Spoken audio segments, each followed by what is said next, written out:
Everybody loves a crostini when the people come in, or even for lunch, you make some great crostinis, and that's it. And they're very easy to make.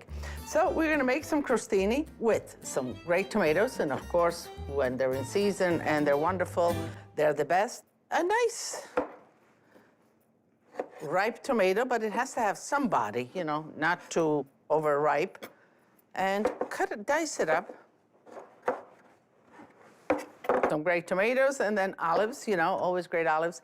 You know, green olives, the big meaty ones, whether it's Castelvetrano or Cerignola, with the pit on, because that's when the olives really retain the flavor. Peel them right off the pit.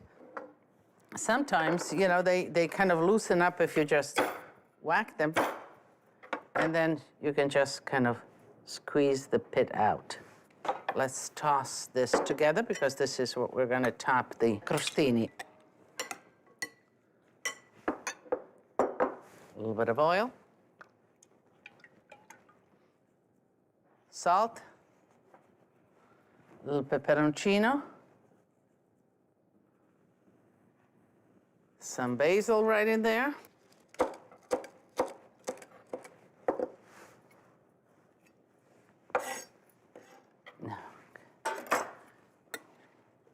I'm looking, do we have enough? Yeah, I think that's enough. And now let's cut the bread.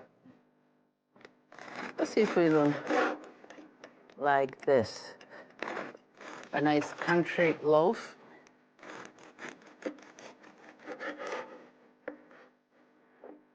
We can go on the other side.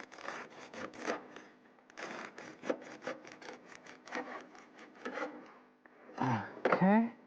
That one looks good. This one I'll cut in half. And just put it on a baking sheet, just like that.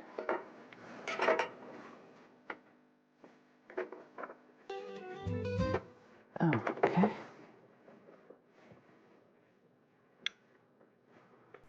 Some oil, we'll brush the bread with the oil.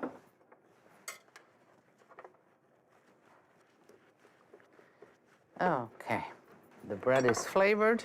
Let's put some of the great tomatoes and green olives.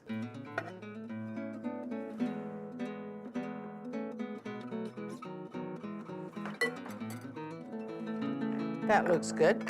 And now, just simple ricotta. You put a little bit on top, just like that, and it will melt as the tomatoes cook. Okay, I'm checking out. Maybe this one could use a little more. This one. Okay, just a drizzle of the oil.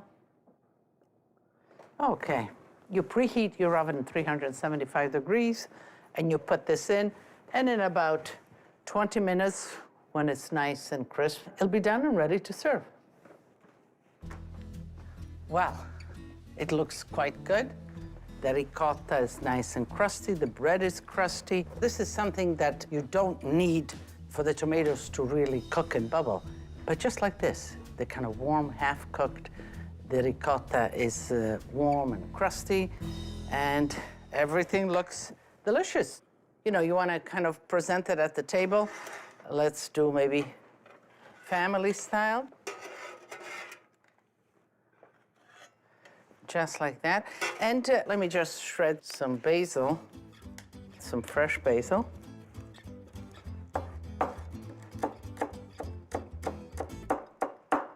Now, because it's warm right away, whew, the basil comes right up to you. Maybe it's best to cut them before so you don't have to, but you know, okay, you're gonna take one and you're gonna eat it. Serrated knife is,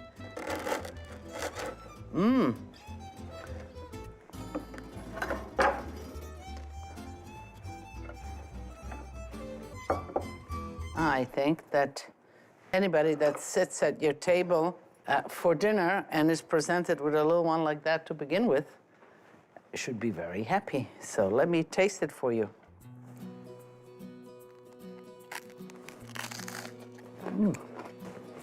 Simple and good.